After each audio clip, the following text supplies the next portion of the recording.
One, yes. That's all it took to derail my own launch, burn me out completely, and prove that even the best business systems are useless without strong boundaries. Today, I'm sharing the costly mistake I made so you don't have to.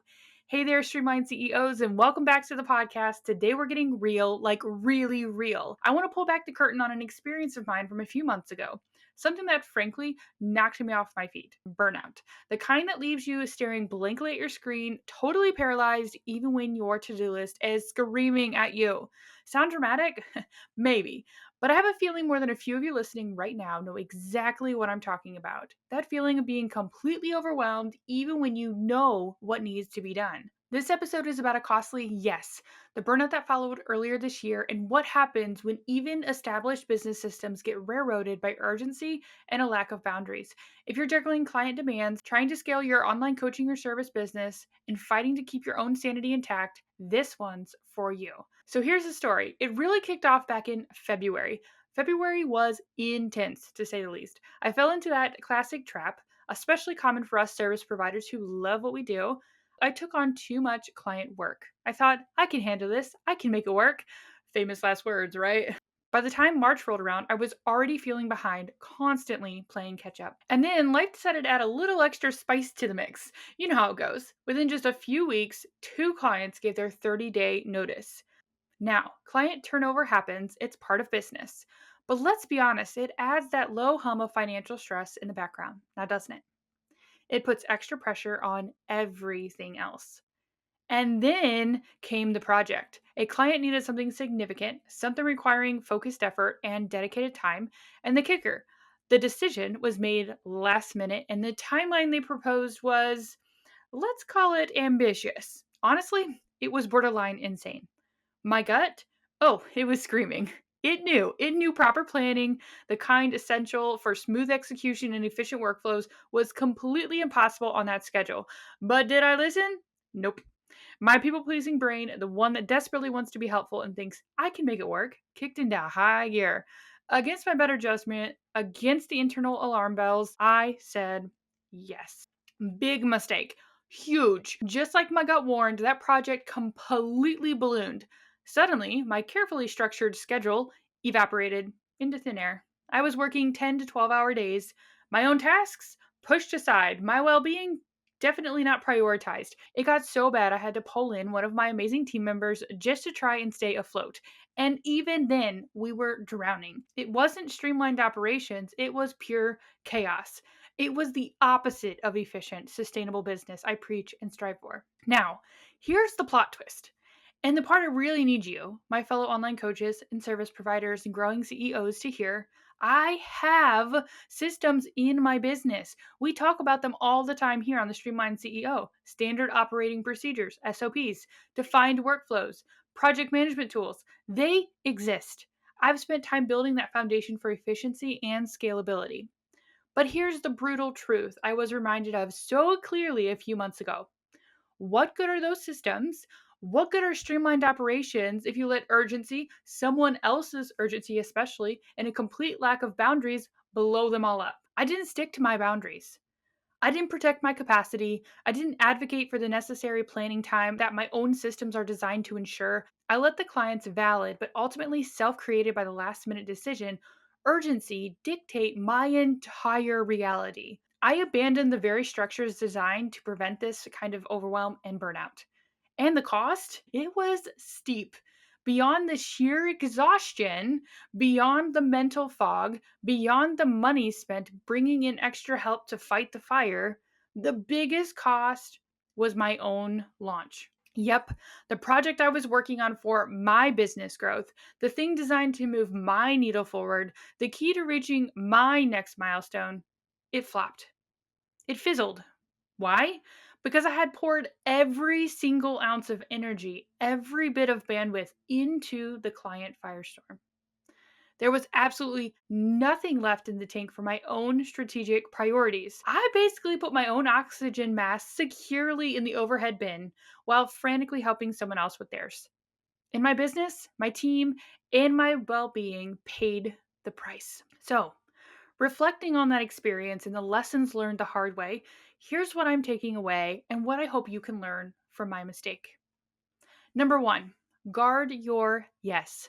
Especially for those last minute high pressure demands that feel urgent, proper planning isn't a luxury, it's fundamental to efficiency, productivity, and sustainable growth. Underestimating the scope or the time needed is incredibly easy, especially when you're an optimistic or eager to please. Recovering from that underestimation, well, it's brutal on your time, your energy, and sometimes your bottom line. Saying no or not right now or yes, but with this adjusted timeline is a crucial skill for protecting your operational integrity. Number two, boundaries are your lifeline. They aren't just about logging off at 5 p.m., they're about actively protecting your capacity, your mental and physical health, and your existing commitments. And that includes commitments to your own business development and growth. Your systems, your SOPs, your project management workflows, they can help define your capacity. They show you what's realistically possible, but you have to be the one to enforce the boundary when reality pushes against it. No tool can do that for you. Number three is don't sacrifice your foundation for fires. Client work is absolutely vital. We love our clients. But if delivering for clients consistently comes at the expense of your own business's health, your strategic projects, your marketing, your team's well being, or your own sanity, then the model is broken. It's not sustainable. You need space for both client delivery and working on your business to ensure long term success and avoid burnout. So, streamlining operations means creating space for both. So, what's the tiny actionable step you can take this week? Inspired by the face plan I took a few months back, before you say yes to the next unexpected request, the next quick call, the next project that lands in your lap, whether it's from a client, a team member, or even just an idea you have, I want you to pause. Just take one breath, give yourself a moment, and ask yourself, do I realistically have the capacity for this right now without compromising my health, my sanity, or my existing priorities, including the tasks that grow my business? Ask, does this align with our current operational flow, or will it require throwing our systems into chaos? Get comfortable saying, let me check my schedule and capacity and I'll get back to you. That pause, it's incredibly powerful. It shifts you from reactive mode to strategic mode.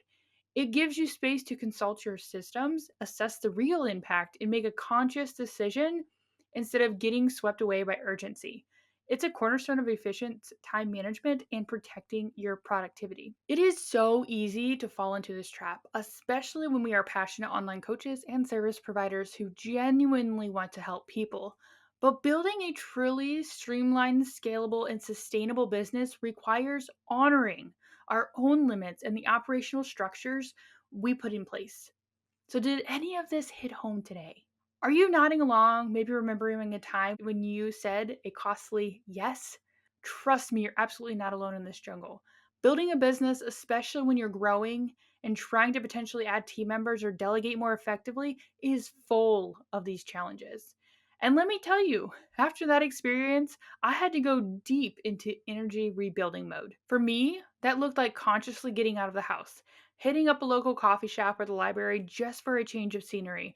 It meant intentionally mixing in lots of quality time, just having fun with my family, reconnecting with why I do what I do. It meant really listening to my body, resting without guilt, which was key back then and remains crucial now. Leaning hard on my essential oils because, hey, they help. And most importantly, giving myself a massive dose of grace through it all. Recovery is part of the process, and sometimes it takes time. So, what's your go to recovery booster when you realize you've pushed too hard? Really think about it.